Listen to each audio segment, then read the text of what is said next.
Olá, gente. Bem-vindos aí para mais um encontro. Mais uma aula, um bate-papo sobre a história do pensamento cristão e o pensamento contemporâneo. Hoje a gente vai tratar ainda acerca da Igreja Católica, enfatizando um evento que aconteceu, dos mais importantes, ou talvez o mais importante, quiçá o mais importante do século XX para a Igreja Católica. A gente tratou esse tempo todo, né, da modernidade, só para a gente fazer aqui de novo um preâmbulo, né, uma revisão muito lacônica, muito rápida e bem pequenininha, só para a gente pensar que a gente trabalhou a questão toda da modernidade, período pós-Revolução Francesa, e os aspectos que esses pensamentos da modernidade eles implicaram para o pensamento cristão, tanto... E aí o pensamento cristão, gente, no aspecto lato sensu, né, no aspecto ampliado, tanto para o cristianismo protestante, quanto para o cristianismo católico.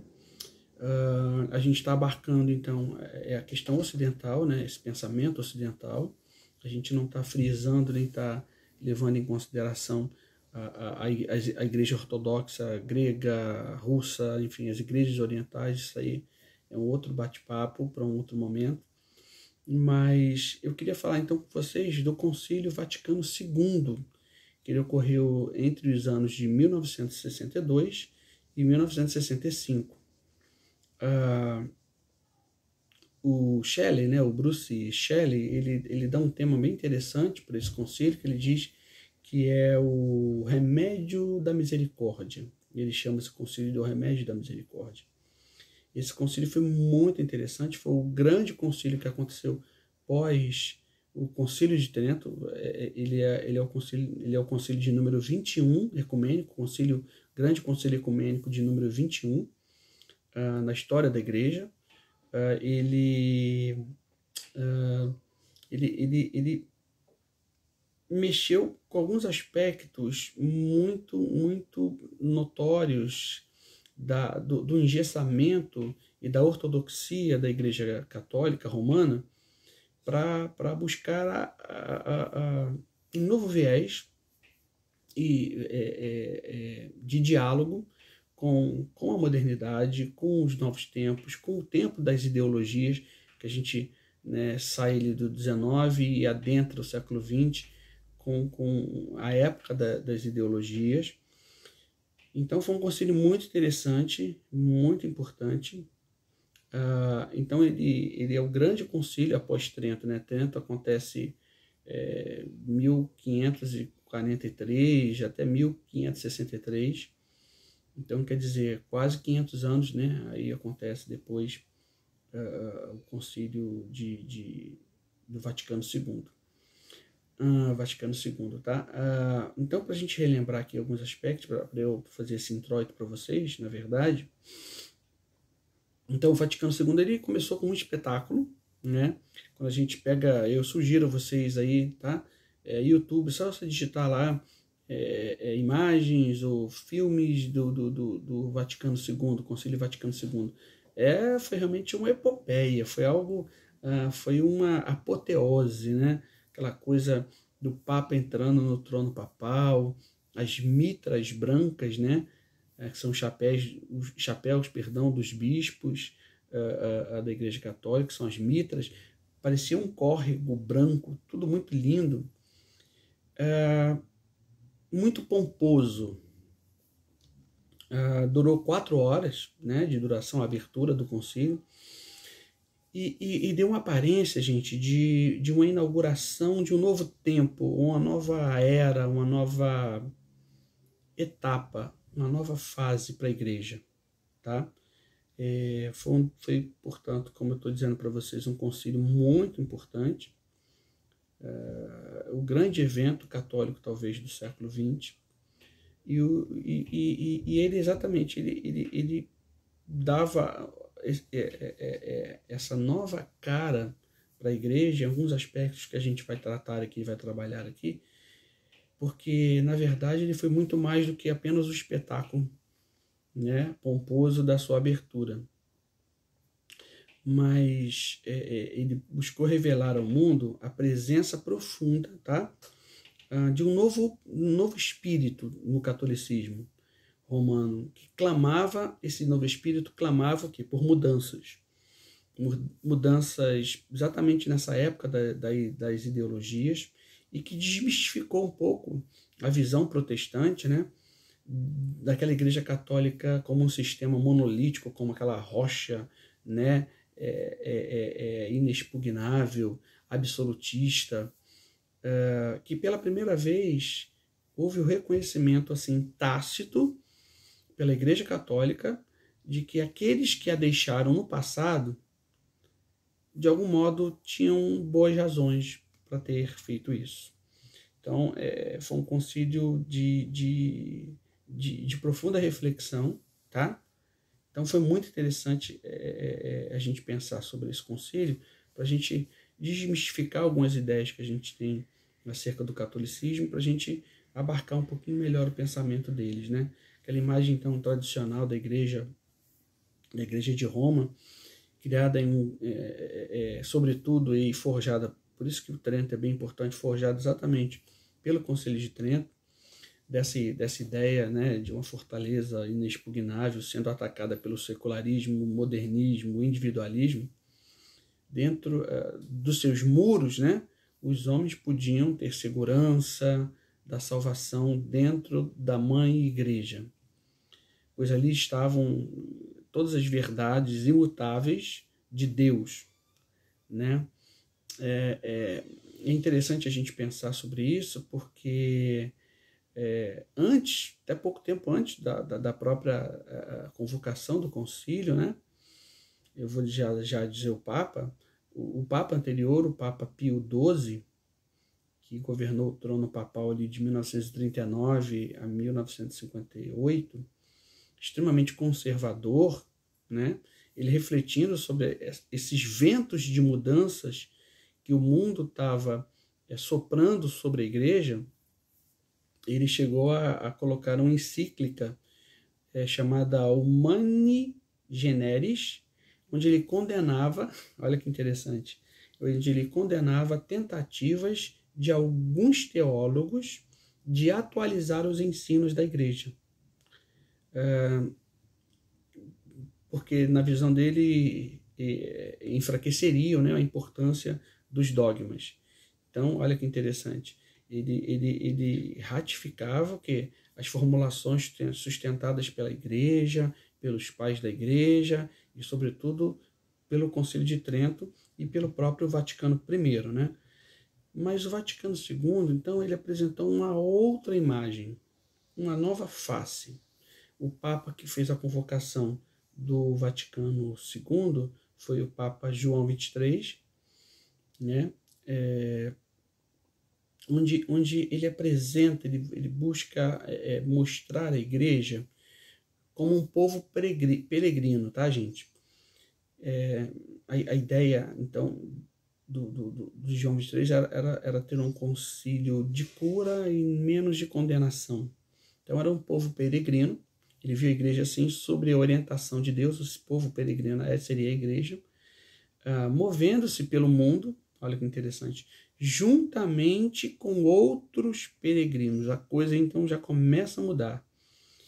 Num contexto de Trento, do próprio Vaticano II, onde eu tenho a plena ratificação da exclusividade de que a Igreja Católica Romana ela detém toda a verdade de Cristo, são os herdeiros de Cristo, o Papa como vicário, o vigário de Cristo, ou seja, substituto de Cristo na Terra. A gente começa a perceber que há mudanças de pensamento dentro da Cúria Romana e dentro, sobretudo, das autoridades eclesiásticas de Roma, sobretudo do próprio Papa João XXIII, que era um progressista, entendendo que a igreja era um povo peregrino, a Igreja Católica, junto com outros peregrinos, né, cuidando dos fracos e cansados. é interessante que o concílio faz poucas reivindicações, sabe? Faz pouquíssimas reivindicações de sucesso e de certezas, de verdades, porque os peregrinos ainda não chegaram ao seu destino, mas estão a caminho. Então repara que há uma mudança de visão muito interessante, uma quebra de paradigma, porque até então a igreja era esse destino, estar na igreja era esse destino que dava a condição plena de salvação, de acesso ao céu, e se tivesse algum problema, passasse pelo purgatório, e se utilizasse dos méritos de Cristo, aos quais eram administrados pela igreja. Quem está fora da igreja não tem salvação. Olha que interessante. Isso muda muito no Concílio Vaticano II. Acontece então essa nova leitura, ou essa nova atualização. Parece que a igreja ela passa realmente por um remake, né? Uma nova forma de fazer. Então essa estrutura monolítica, como eu disse, né? Como se fosse uma rocha herdada da era tridentina. Tridentina é a era do Concílio de Trento. Estava então acontecendo um turning point, né? Um ponto de inflexão, um ponto de mudança ali, em várias áreas, exatamente por causa do próprio ensino dentro da igreja, da própria questão da filosofia moderna e da própria metodologia crítica. Essas mudanças não poderiam ser barradas para sempre, né? Esses conceitos,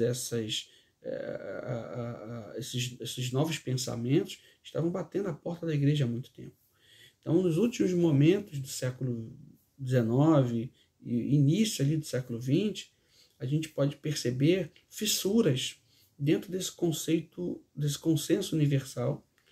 E a gente repara biblistas, teólogos, católicos, eles vão começar a questionar a posição da Igreja de Roma em meio a tanta diversidade de temas.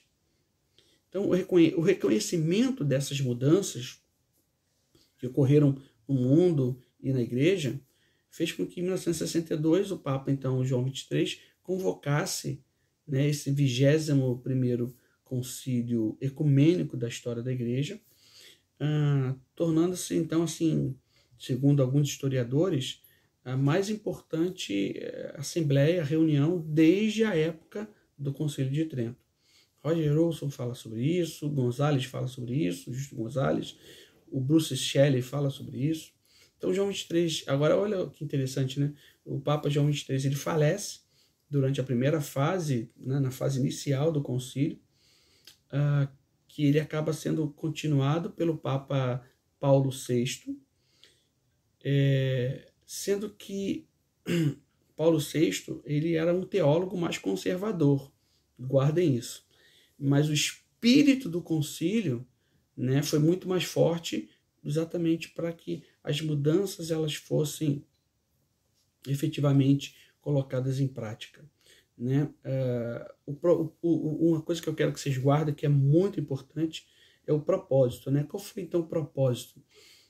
De um modo muito lato, muito holístico para a gente pensar, é que o Concílio Vaticano II ele não foi um concílio puramente definidor doutrinário, como foi, por exemplo, o Vaticano I, né, a questão de se criar um novo dogma da própria infabilidade papal, etc. Mas sua pauta era um pouco dupla, né? Era dupla no sentido de que ele buscava então promover uma renovação. Então essa é a ideia, tá? Isso que eu quero que vocês guardem. Vaticano II, a ideia aqui de renovação e redefinir aspectos acerca da ideia, do pensamento, do dogma em si mesmo, da tradição, tá? A gente vai ver isso já já com um pouquinho mais de profundidade. Então, assim, a agenda de João XXIII, como eu já disse, estava lá marcado um concílio para ser um concílio muito mais de cura do que um concílio de condenação e de separação. Era um concílio que buscava harmonizar, trazer de volta aqueles que haviam saído da igreja. Era um concílio que foi um concílio que buscou o diálogo com os não católicos dentro os segmentos do cristianismo, né?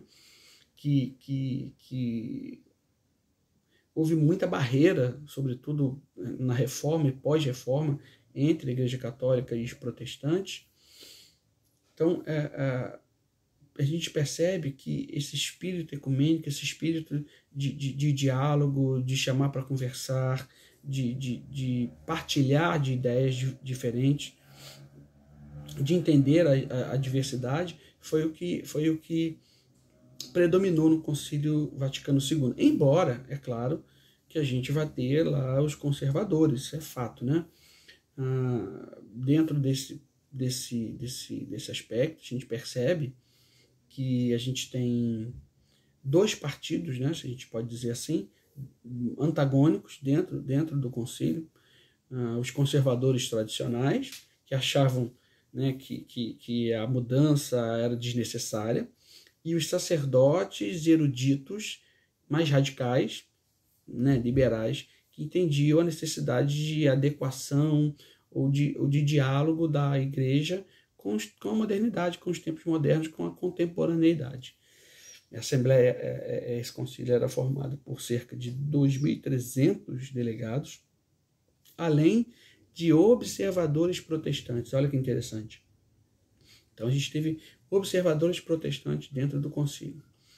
Então, assim, feito esse preâmbulo para vocês, a gente percebe que o resultado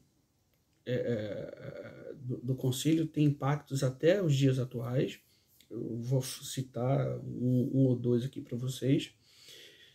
Mas o que eu quero que vocês guardem? Que a gente pode resumir o resultado, né, do Vaticano II através de 16 documentos, entre declarações, decretos, que foram importantes para essa reformulação e adequação da igreja ao tempo, ao momento, à idade contemporânea.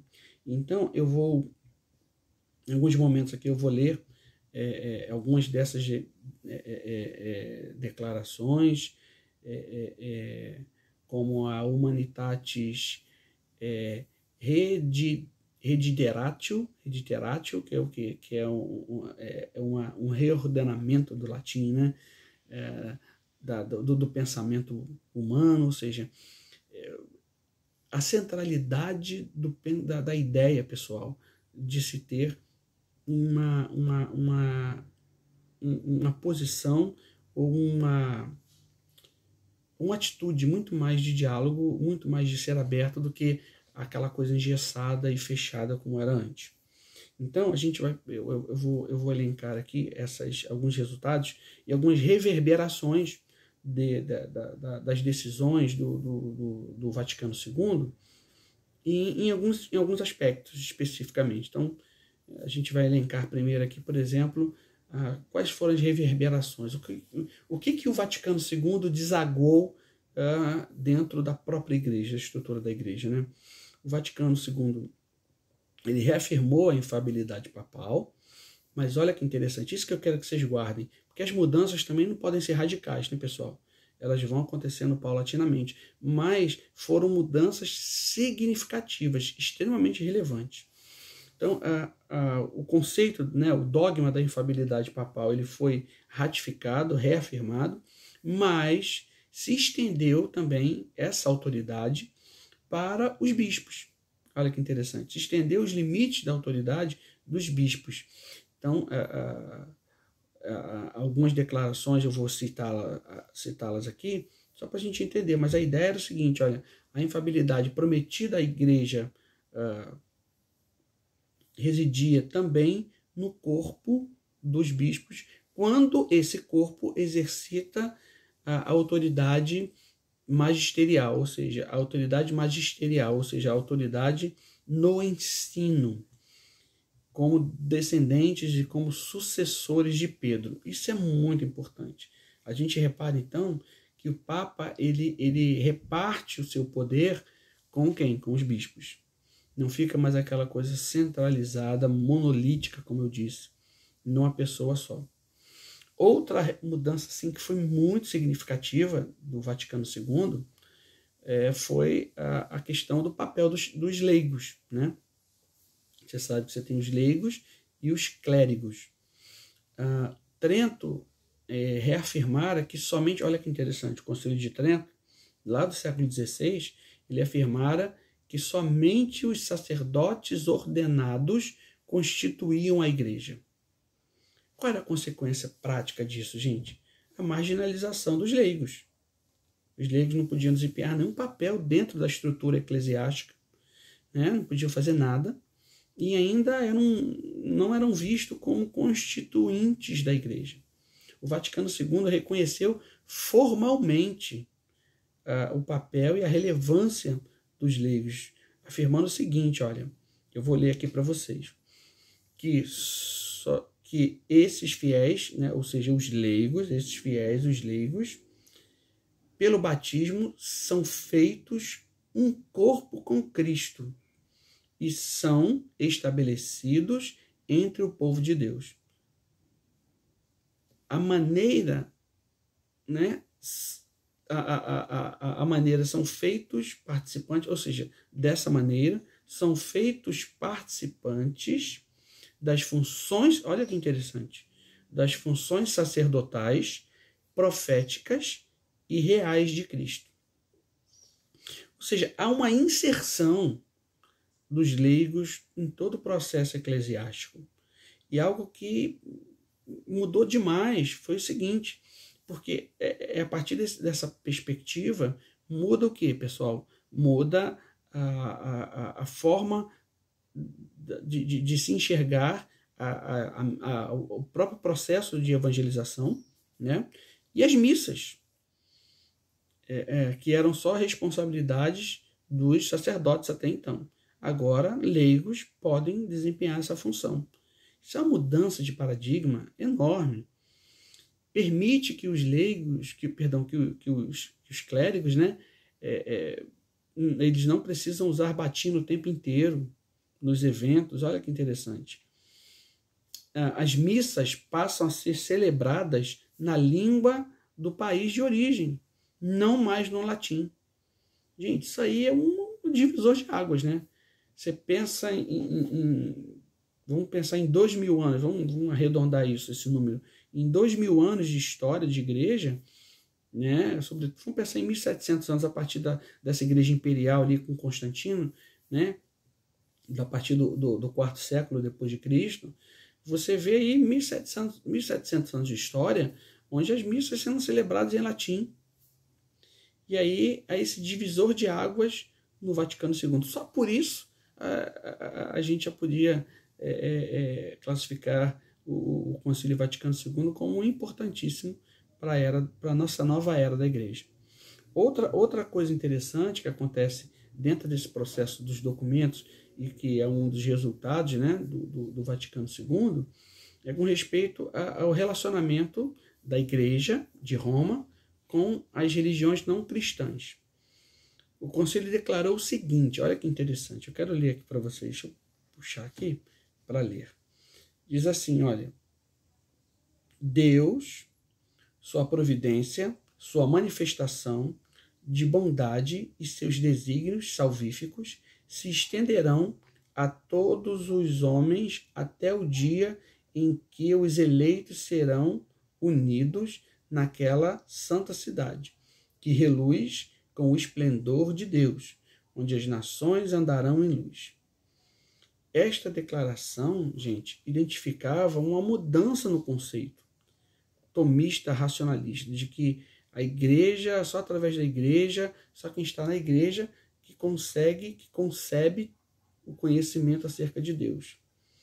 A gente percebe que muda, tem muito mais, até a própria percepção da igreja como um peregrino, né? Um povo peregrino na terra, junto com outros peregrinos, dá muito mais uma ideia imediata e intuitiva, muito mais voltada à experiência. A gente percebe que é uma mudança, né? É deixado de lado aquela ideia proposicionalista, onde a igreja era a única responsável pela questão salvífica, a gente percebe uma perspectiva até um pouco mais neo-ortodoxa aí, dentro da igreja, dentro do espírito do Vaticano II. É claro, dadas as devidas proporções, aquilo que eu disse para vocês, a mudança nunca acontece radical, não é uma revolução, né? E toda revolução é perigosa. Não se esqueça lá da Revolução Francesa. Foi muito lindo, foi maravilhoso, mas 2, 3 anos depois da Revolução começar, em 1792, 93, a gente tem a era do terror da Revolução, né? Onde todos aqueles que discordassem o mínimo possível da Revolução ou dos preceitos da Revolução eram mandados para a guilhotina. O grande químico chamado Lavoisier, né? Nada se cria, tudo se transforma, né? Ele falava sobre isso, da questão dos elementos químicos e tudo. Foi um que teve sua vida ceifada pela Revolução nesse momento. Então, só para a gente perceber como é que também os extremos são complicados. Por isso que eu penso que o Vaticano II ele é um grande movimento de mudança, mas um movimento de mudança muito tranquilo, no sentido de ser paulatino e trazendo uma mudança contínua, perene. Tá? Paralelamente, outra mudança muito interessante é no entendimento da revelação. Ocorre uma mudança, né, na posição da autoridade da tradição. Aí é onde eu quero chegar com vocês, que talvez aí seja um dos pontos fulcrais do Concílio Vaticano II. Desde Trento, tanto a tradição... O que era o conjunto da tradição, gente? A tradição era o conjunto de ditos da igreja, credos, normas da igreja. Esse arcabouço de pensamentos, eles eram colocados, desde o Concílio de Trento, eles eram colocados como fonte fidedigna da revelação de Deus. Então, tinha duas fontes. A fonte escrita, as escrituras, e a fonte da tradição. Ou seja, a tradição estava em pé de igualdade com as escrituras. O Vaticano II ele vai rever isso, né? Porque o Concílio de Trento ele dizia o seguinte: havia a existência de duas fontes independentes de revelação, de autoridade, que eram as escrituras e a tradição. O resultado do Concílio de Trento diz o seguinte: essas duas fontes eram então entendidas como separadas, paralelas e de peso idêntico. Trento insistia que a tradição era uma fonte distinta de revelação em adição às escrituras. Então, qual era a ideia? Qualquer coisa que as escrituras não fechasse questão, a tradição viria preencher essa lacuna, onde as escrituras não eram muito claras, ou ficavam em silêncio, eram silentes. Olha que interessante isso. Trento justificava então as doutrinas que não estavam dentro ou fundamentadas nas escrituras. Então olha que interessante. Qualquer coisa eu poderia fazer antes, mesmo que isso não fosse bíblico, dentro dessa perspectiva, porque, olha, isso aqui não é bíblico não, mas olha, segundo a tradição, que é uma outra forma da revelação de Deus para a igreja, a gente pode colocar. Então, qualquer doutrina era justificável dentro desse aspecto. Não sei se eu me fiz claro, mas era algo muito perigoso, porque a partir do momento em que eu entendo que a tradição tem o mesmo peso idêntico das escrituras, a coisa fica muito complicada, né? Já o Vaticano II, ele volta atrás, tá? Ele faz um reposicionamento nisso, voltando à seguinte ideia, a teoria da fonte única, tá?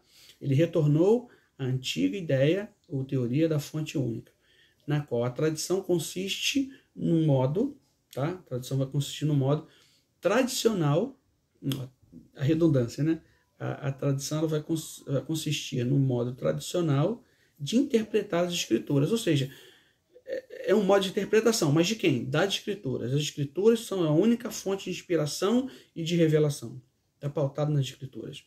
Deixa eu só ler para você, se eu acho aqui, o que diz o Catecismo Católico pós-Concílio Vaticano II. A transmissão do Evangelho, diz assim, olha, a transmissão do Evangelho, segundo a ordem do Senhor, fez-se de duas maneiras. A primeira, oralmente, pelos apóstolos, que, na pregação oral, por exemplos e instituições, transmitiram aquelas coisas que ou receberam das palavras, da conveniência e das obras de Cristo, ou aprenderam das sugestões do Espírito Santo. 2. Então, a revelação pode ser, a transmissão do Evangelho pode ser oralmente, por isso que eu acabei de ler, ou por escrito, como também, então a segunda, por escrito, como também por aqueles apóstolos e varões apostólicos que, sob inspiração do mesmo Espírito Santo, puseram por escrito a mensagem da salvação. Gente, isso aqui é uma mudança da teoria tridentina. É uma revogação da ideia do Concílio de Trento, das duas fontes. Isso é muito significativo. Então, a tradição a partir do Vaticano II, a tradição ela começou a ser entendida como um processo ativo de transmissão de fé, tá? De geração para outra geração. Ou seja, ela vai mudando. Em contraste com aquela ideia de uma fonte de autoridade separada, estática, engessada, e de uma revelação separada, divorciada das Escrituras. Ela não tinha relação nenhuma com as Escrituras. Não. A partir de agora, a tradição, ela depende, ela é subordinada às Escrituras. Isso é muito interessante. Isso é muito relevante, viu? Outro ponto de resultado do Vaticano II são para os não católicos, né? Aos não católicos,